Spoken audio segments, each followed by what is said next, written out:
বিশাল ঢেউ আছড়ে পড়ছে বাড়ির ছাদে।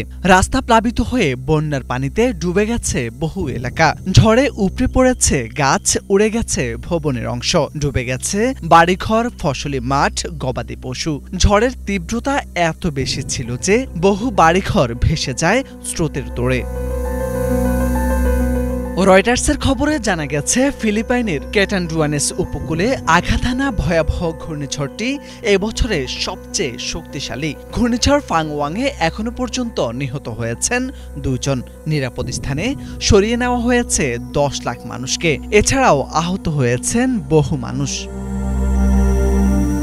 9 নভেম্বর রাতে আঘাত হানার আগে ঘূর্ণিঝড়টি সুপার টাইফুনে রূপ নেয়। স্থানীয় আবহাওয়া সংস্থা জানায়, ফাংওয়াংয়ের কেন্দ্রের কাছাকাছি বাতাসের বেগ ছিল প্রতি ঘন্টায় 185 কিলোমিটার, আর দমকা হাওয়ার গতি ছুঁয়েছে 230 কিলোমিটার পর্যন্ত।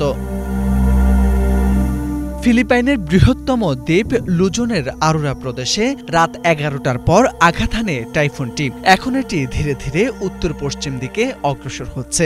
দিনভর উপকূলীয় এলাকায় উদ্ধারকারী দলগুলো বাড়ি বাড়ি গিয়ে বাসিন্দাদের নিরাপদ স্থানে সরিয়ে নেয়। সকাল থেকে চলে প্রবল বৃষ্টি আর তীব্র বাতাস।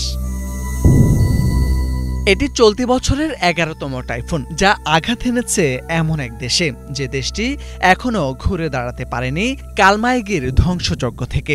সেই ঝড়ে প্রাণ হারিয়েছিল ফিলিপাইনের 224 জন, ভিয়েতনামের 5 জন।